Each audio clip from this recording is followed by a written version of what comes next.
how do we merge the Islamic finance sector with Islamic fintech, with technology, with cryptocurrency, with blockchain, and with the various forms of fintech? How do we merge the two, and what are the opportunities for Islamic finance going forward?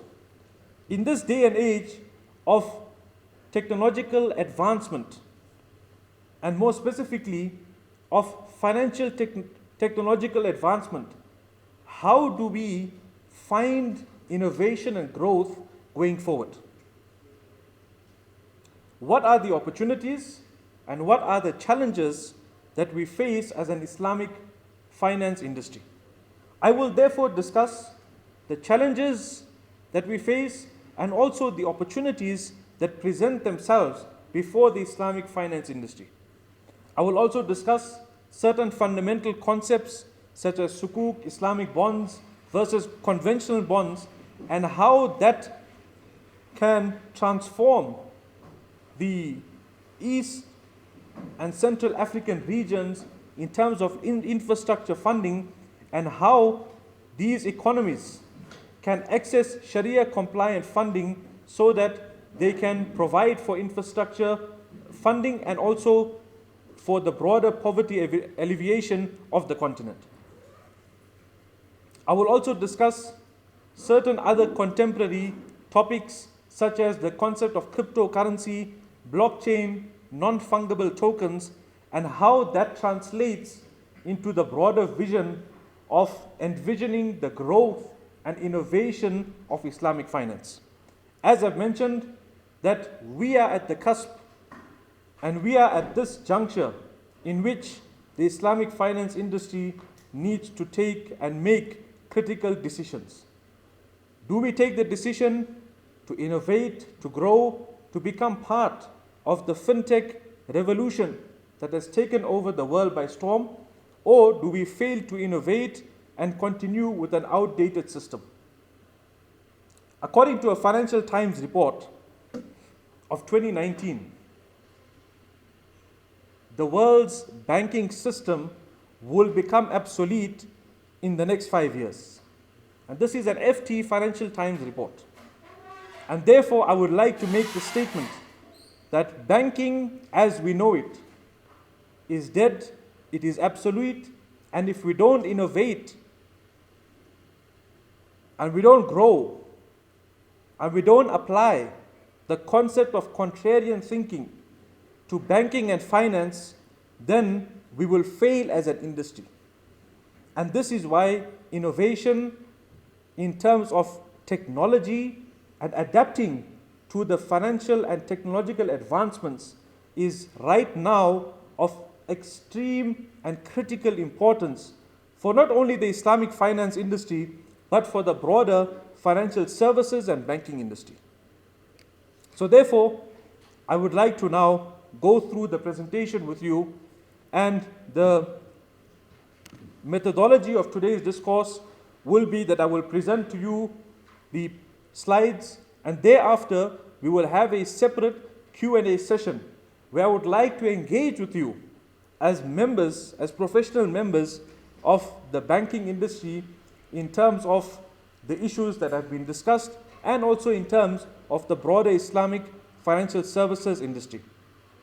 These are some of our credentials in terms of global Islamic financial services. We advise close to over 380 financial institutions, banks, insurance companies, government, central banks on Islamic finance. And these are some of the assignments that we have engaged. For example, we advise the Botswana Life Insurance Limited Company, which is the largest insurer in Botswana. We also advise the Center for Advanced Islamic Economics based in Pakistan. We advise various governments and central banks on Islamic finance. And we serve as the executive director of the Russian Islamic Finance Council based in Moscow. These are some of the products that we have developed, including a Sharia compliant real estate and asset management funds. We have developed various Sharia compliant Sukup products. We have developed Sharia compliant wealth management products, and we've advised the Chinese government on a Sharia compliant energy product worth 150 million United States dollars. These are some of the services provided by GIFS from a Sharia perspective. And in brief, Global Islamic Financial Services Firm is an Islamic investment bank and asset management firm where we have 4 important divisions. The first division is in terms of our CIB division, Corporate and Investment Banking division, in which we have done deal advisory of over 8 billion United States dollars, issuing Sukuk Islamic bonds, structured corporate capital raising activities, and structured finance. Secondly is we have a private equity division. Thirdly is we do prop trading, where we have an exclusive agreement with the Dubai Gold Exchange, which is an entity that is controlled and owned by the UAE government and supervised by the UAE Central Bank. Lastly is we do financial services and wealth management, and we've just recently launched our master's program in Islamic finance, banking and economics, where we have over 75 students from 34 countries globally.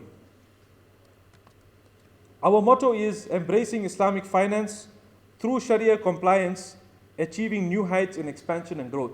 So really we see Islamic finance as being a different and ideal economic system that can power the growth of the world. You have 3 different economic systems. You have the capitalist system, you have the communist system, the socialist system, and you have the Islamic economic system. So these are 3 different economic systems. If you look at the capitalist system believes that there is no divine intervention and regulation around economic activities. Man has unbridled freedom in terms of how they manage their wealth and how they earn their wealth.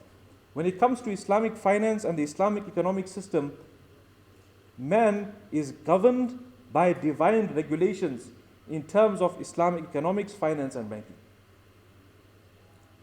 And when it comes to the socialist system of economics, the socialist system believes that all the resources, all property belongs to the state, and you as a citizen of a socialist government, of a socialist state, you are only entitled to the rewards and the results of your labor. In other words, that you can receive a wage for the labor that you have deployed, and you cannot own any resources, you cannot own any property.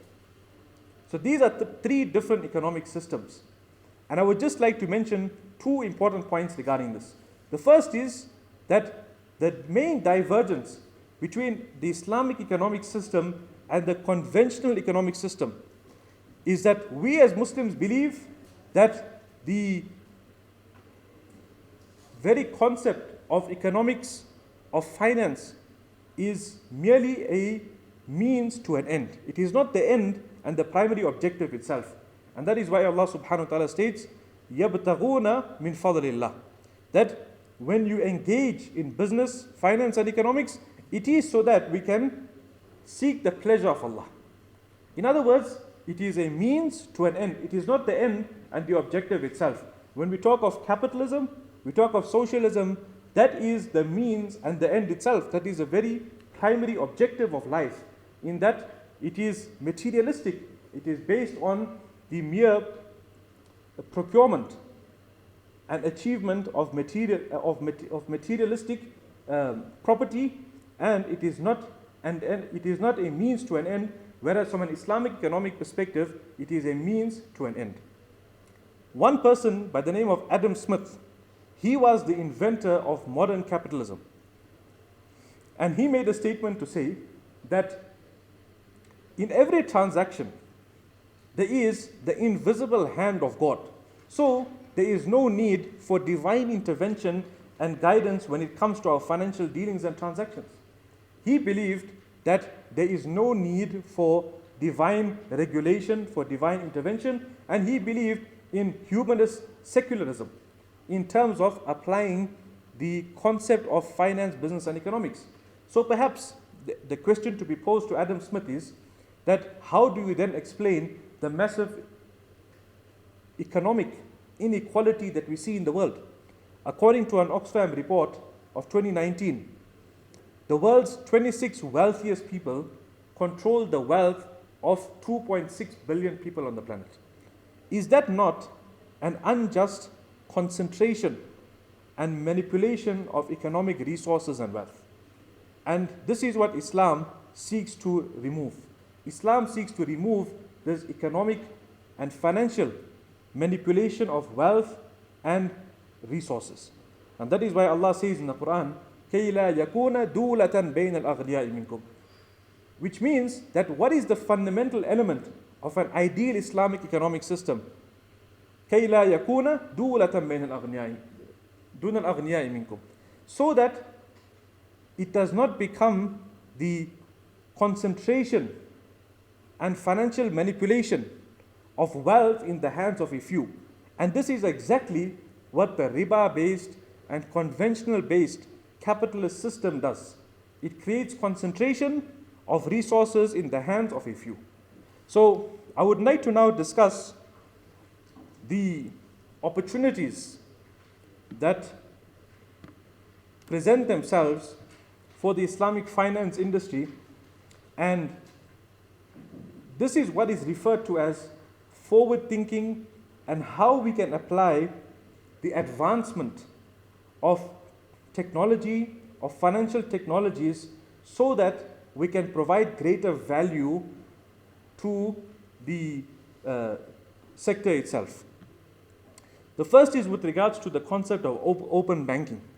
So open banking or decentralized finance, what is also termed as embedded finance, essentially provides the opportunity for banks, financial institutions to provide banking facilities, financial solutions via different mediums and channels. For example, recently I came across Google that had the idea of developing a Google Bank. Now Google is in the internet and software technology space. Why would they get involved into banking? Because they have realized through the concept of open banking and decentralized finance that they simply can use the data to provide financial solutions, banking to most of their users. Imagine clicking onto the Google page and you click, I want a loan. The first entity that will provide you with an advert will be Google itself, that we are offering you a financial instrument, we are offering you a loan. So this is what is termed as open banking and decentralized finance, where there remains a huge opportunity. For example, here in Kenya, you have a 70% mobile penetration rate. Now, if you, for example, are a bank, you're a financial institution, you need to have exposure to customers, you need to have the right data so that you can provide loans to the customers who need those financial solutions. So if you have data that is available to you, for example, through a decentralized or open banking platform, then through that data, you are able to provide financial and banking solutions to the customers. For example, if you look at a software platform, like an e-commerce platform, let's take, for example, Amazon. Amazon would know that which customers have bought what on which particular day, and they would then be able to hand over that data to you as a banking and financial services partner, where you'd be able to know which customers fit which segment of the market and what loans you can provide them. Or for example, take for example a data mining company. A data mining company would be able to provide you with specific leads on customers that are looking for a particular financial solution at a particular segment of the market. And it is no wonder that Elon Musk, who is one of the world's wealthiest billionaires, purchased a data mining company that was listed on the New York Stock Exchange for just above 80 million United States dollars. And the rationale behind that purchase was so that he knew which customers wanted to buy a Tesla at which particular time. That is the genius of data, the genius of decentralized finance. The third opportunity is what is called BNPL. BNPL refers to buy now, pay later. Now, this is a concept that has become very popular in Australia, in Canada, in the United States, where, for example, a customer goes to an electronics shop. They intend to purchase an item, but they don't have the cash. They don't have credit. So what they would do is that they would purchase the item on a buy now, pay later. They would purchase it now. The buy now, pay later provider would purchase the item, and you would pay the BNPL provider, let's say after 6 weeks or 8 weeks, for example. The BNPL provider generally does not charge any interest. So where do they make money? They make money by purchasing the item at a discount. So, for example, you intend to purchase an electronic item for $100 US. So you would purchase that item for $100. The BNPL provider would have an arrangement with the partner to say that because we are providing the finance, we would purchase that item from you for $90 and on-sell it to the customer for $100. So that $10 difference is the profit to the BNPL provider, whereas you have been financed without any interest, without any profit charge. That is one model. Another model is where service fees are charged for using the BNPL platform. Now, the BNPL industry is worth several billion US, and it is a phenomenon that will overtake the entire world as the millennial generation realize the value of on-demand credit without any additional fees and with a seamless process. So when you look at BNPL, you would have many providers that would be linked up to e-commerce websites. For example, you do your shopping on an e-commerce website here in Kenya, and as you're about to check out, you have a BNPL option that I'd like to purchase this item. If it's $100, I'll purchase it for $100, but I'll pay within 6 weeks' time. So this is the concept of BNPL. Fourthly is with regards to the concept of cryptocurrency, CBDC or central bank digital currency, and blockchain. So I will discuss cryptocurrency in more detail as we go along, but this remains a significant opportunity for the Islamic finance industry. So if we just look at blockchain, the blockchain is essentially a software technology system that essentially validates and verifies transactions over the internet. It could either be one of three forms. It could be based on a private ledger, it could be based on a public ledger, or it could be based on a hybrid ledger. So in other words, you have a DAO, which is a decentralized autonomous group that would essentially verify all the transactions on the blockchain. Now, if you look at a simple thing like trade finance, for example, so there are different legs in a Sharia compliant trade finance transaction. First, for example, the bank has to purchase the item where the client is made the wakil on behalf of the bank. The client is made the agent on behalf of the bank to purchase a particular item. And thereafter, the bank then offers the item to the customer to purchase. And thereafter, the customer becomes the debtor and the bank becomes the creditor. So there are 5 different legs in a murabaha trade finance transaction. And if any one leg is conducted without the normal process and methodology, then the transaction is not Sharia compliant. So how do we verify that process? So the blockchain can be involved in conducting a trade finance transaction to ensure the validity of the Sharia compliance. Another example is many transactions are based, when it comes to trade finance, are based on perishable goods, for example. And there are certain clauses which validate or invalidate a transaction.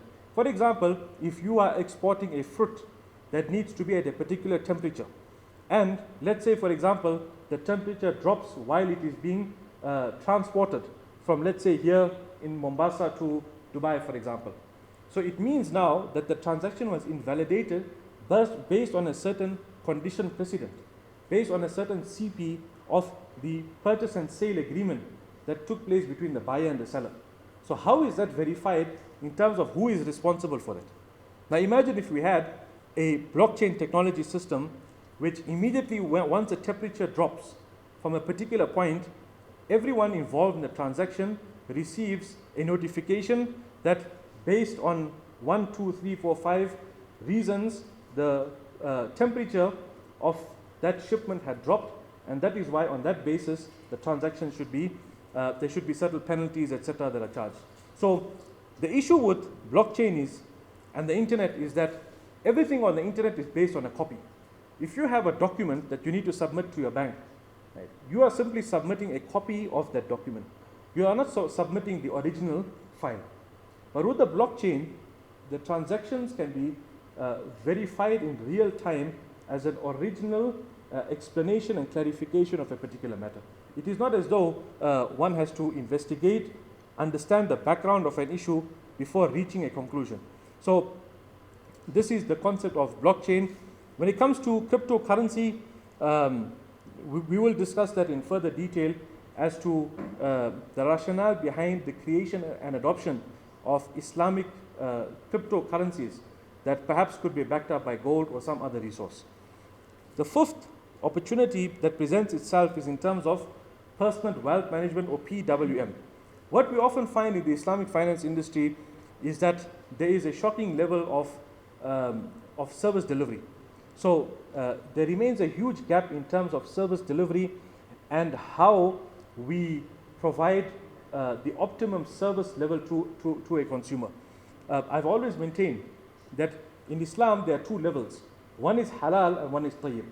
Halal means something which is permitted to consume. Tayyib means something which is at a higher level, right, of wholesomeness. So we as an Islamic finance industry, we should not only simply aim to be Sharia compliant.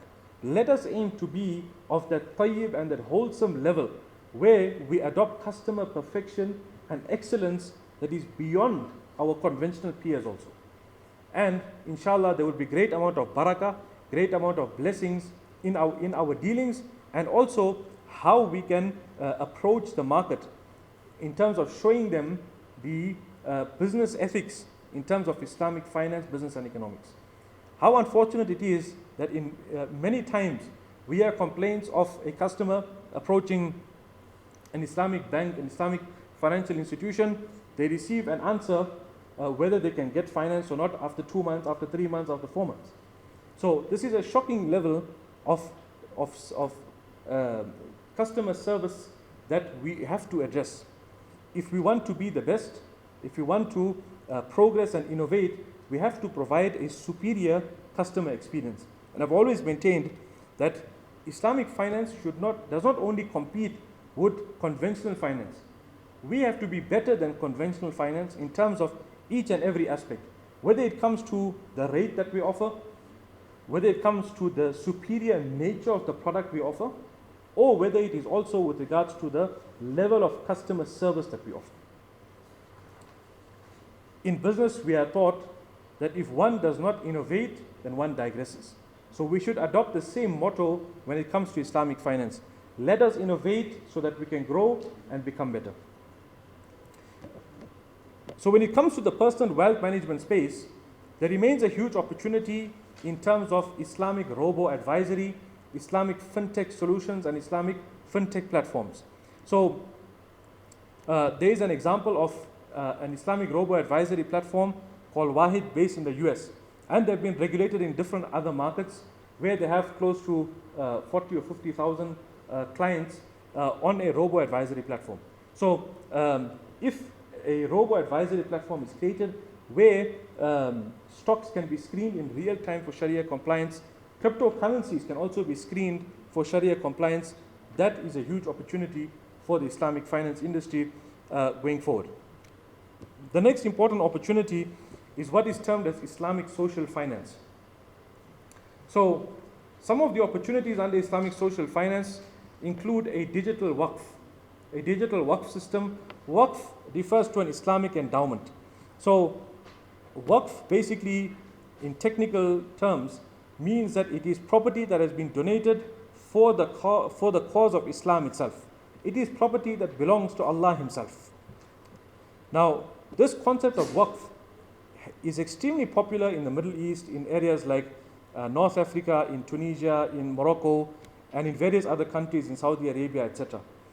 And this could be a fantastic tool in terms of creating a digital waqf where people can donate, and the economic benefit of those donations and those endowments can be used to provide for the poor and the underprivileged. Also, another important point regarding Islamic social finance is in terms of the digitization of zakat. Zakat alone makes up close to 700 billion United States dollars on a yearly basis. And that is only a fraction of what is collected from those who are actually responsible to pay zakat. And I've always maintained that if everyone who had to pay zakat paid their zakat, there would be no poverty on the planet. So we have to provide more awareness in terms of the digitization of Islamic social financial tools, like the concept of waqf, like the concept of zakat, etc. The next important opportunity is in terms of digital sukuk, crowdfunding, and SME finance. The big problem in third world economies, and the big problem for Islamic finance, is in terms of SME finance, or small to medium enterprise financing. Very often we hear that a startup approaches an Islamic bank and they want funding. The first question that is posed to them is, do you have collateral? If you don't have collateral, you can't get a loan. Now, what is the alternative to that? Do we simply say that Islamic finance doesn't have an answer to any customer that doesn't have collateral? So as I mentioned, we have to innovate in the industry so that we provide value and we create wealth. Islamic finance is all about the creation of wealth and value creation. So when it comes to SME finance, there are a number of solutions that could be used. For example, mudaraba, musharaka, Islamic partnerships. Also the concept of crowdfunding. So crowdfunding, there's three different types of crowdfunding. One is you have equity crowdfunding, the second is debt-based crowdfunding, and the third is rewards-based crowdfunding. So one example of equity crowdfunding is a company called, it's called Ethos Crowdfunding, based in Malaysia, and they have raised millions of US dollars in terms of funding companies, funding projects on a mudaraba and a musharaka basis. So for example, let's say there is a property development project here in Kenya, and you need funding of, the project needs funding of $5 million. So they would put up their project online onto a Sharia compliant crowdfunding platform. Investors can invest into the project. They would receive a return at project maturity. And for example, the property developer can provide their property, their land, as their equity contribution. So crowdfunding is a huge opportunity in terms of what is called alternative finance. The next is in terms of digital sukuk. So sukuk refers to an Islamic bond or an Islamic securitization structure. For example, the Kenyan government intends to fund infrastructure projects. So they could essentially seek funding from investors through a sukuk, through an Islamic bond, where investors could engage in an istisna, which is an Islamic EPC contract, or BOT, build, operate, transfer contract, where they would contract out to a construction company to build a particular road, and thereafter they would lease it back to the Kenyan state at a fixed rate. For example, let's say 5%, 2%, for example. So sukuk currently has not been democratized. It is only available to institutional investors. When you look at the mix of investors for sukuk, you are normally seeing institutional investors. For example, on a $500 million issuance, you would have 40 investors, 60 investors, 70 investors. But where are the smaller investors that have the opportunity to invest in a retail sukuk? And where are the SME providers that are issuing Islamic bonds for smaller denominations. Then it becomes an issue of cost or democratization of a Sukuk vehicle. If you are an SME that needs growth capital of $10 million, you cannot, in the current situation, issue a Sukuk and expect to get $10 million. So we need to create a digital Sukuk platform. And this is where there remains a huge opportunity for the Islamic finance industry to create a digital Sukuk platform where SMEs, startup companies, etc., can launch their companies on this retail Sukuk platform. Investors, if you have $100, you can invest into a Sukuk as opposed to what we currently have. What we currently have is only sophisticated investors can invest into most Sukuks, which basically means that you can only invest at a minimum ticket size of $100,000. And that too, that doesn't even happen. In most Sukuks, based on our research, investors invest $5 to $10 million at a piece. So your average retail investor is left out from the Sukuk space. The last opportunity that we see is in terms of Fintech. Now, Fintech is a very, very broad topic. And we will discuss a few elements of Fintech as we go along. But under Fintech, we have robo-advisory, you have Takaful Tech or Taka Tech, which refers to the technology behind insurance. And you have crypto, you have blockchain. So there are various technologies under Fintech, and that remains a huge opportunity. When it comes to the challenges for the Islamic finance industry, the greatest challenge that is presented before the Islamic finance industry is in terms of awareness and education. Based on a recent Reuters report of 2019, if you look at Algeria as one example, the awareness level of Islamic finance was only at 9% or 8.9%. Now this is an Islamic country which is almost 100% Muslim, but the awareness level of Islamic finance was only at 9%. So there remains a huge gap in terms of the supply side of products. We have a lot of supply of product, but there remains little in terms of awareness and education. And it is not only simply about an investor knowing that something is Sharia compliant or not. It has to go beyond that. Just the simple production of a certificate to say that a product is Sharia compliant, that is no more enough. As I mentioned, the industry has to move from something being halal to something being tayyib. So halal means you comply with the bare minimum requirements of something being Sharia compliant. And tayyib means we go to a higher level of wholesomeness, of innovation, of growth, etc.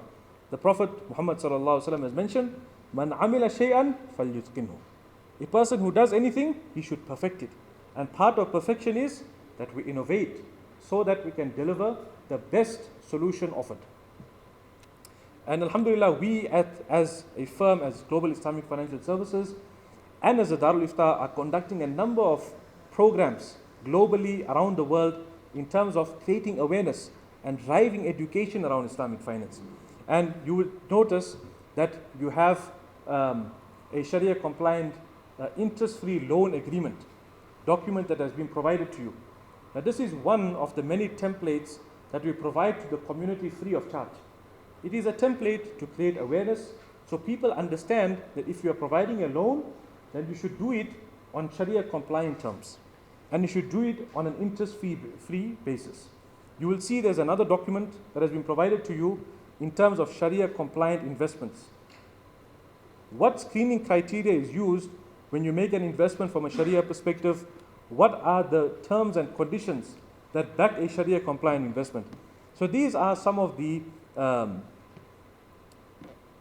documentation and tools that we provide to the Islamic finance industry, but more is required in terms of awareness and education. The second is in terms of banking the unbanked. 60% of the OIC member countries, or 60% of OIC member countries remain unbanked. Now this is a phenomenal number in terms of the unbanked population, or OIC refers to Organization of Islamic Conference. So much more needs to be done in terms of awareness around banking the unbanked. Thirdly is in terms of regulations and centralization. So we have to create standards so that we can regularize and centralize the Islamic finance industry. And I'm not only talking about from a Sharia perspective where you have differing Sharia opinions. I am talking about a more sophisticated and advanced level in terms of taxation, in terms of the legal construct, in terms of mediation, arbitration. We have to create a system that works for the Islamic finance industry. And that will provide more confidence to the Islamic finance industry. And I will give you a simple example. If you look at a Sukup, an Islamic bond entails the purchase and sale of an asset into an SPV. And thereafter it entails a separate lease agreement from the Sukuk SPV to the end user client. For various reasons, if taxation is not neutralized in terms of Islamic finance versus conventional finance, a Sukuk could end up paying double tax without receiving the proper tax treatment from an Islamic financial perspective. So much more is required in terms of creating neutrality and parity from a taxation perspective in terms of Islamic finance. Secondly is in terms of the legal construct. If the legal codification does not allow for Islamic financial transactions, what happens in the event of a dispute? If there is a dispute, then the matter could be thrown out of court and the law of the land will take over. And we have seen many examples of this. In your own country, in Kenya, there was an example. In South Africa, we had an example where the bank engaged in an Islamic murabaha transaction with the client. And the client simply said, we don't accept the Islamic financial law and we want to work according to the conventional law. So the court threw the contract out. So much more is required in terms of regulations, in terms of centralizations, and creating standards that are in sync with the economic system. Fourthly is in terms of the Islamic capital markets and Sukuk industry. So Islamic financial institutions require an efficient capital market system so that it can efficiently operate at the highest level. Let me explain. You have what is termed as a credit mismatch in banking speak. So if you have deposits that have been received on the short term, let's say 100 million deposits, but you have more long-term borrowings. So how do you match between that credit mismatch? You need to find shorter term liquidity instruments. So what are those shorter term liquidity instruments? One could use commodity murabaha, one could use interbank wadiya instruments, and there are various other Sharia compliant capital markets instruments that could be used. Another example is Sharia compliant hedging. So if a Sukuk bond was issued in Kenya, the main issue is that you are borrowing in US dollars, but you are using the funds in Kenyan shillings. So there is a currency issue. There is a currency risk. What happens if the rate fluctuates either higher or lower in terms of the rate that you had borrowed? So that is a currency risk. So we need to create efficient Sharia compliant hedging instruments like Sharia compliant swaps, Sharia compliant derivatives to hedge against that risk. And lastly is in terms of SME finance. I think I've discussed this before in terms of how many small to medium enterprises face a clear lack of solutions in terms of Islamic financial solutions that are provided to them. So much more needs to be done in terms of SME finance from an Islamic financial perspective. So these are in broad opportunities that present themselves before the Islamic finance industry and challenges that face the Islamic finance industry. So time is short.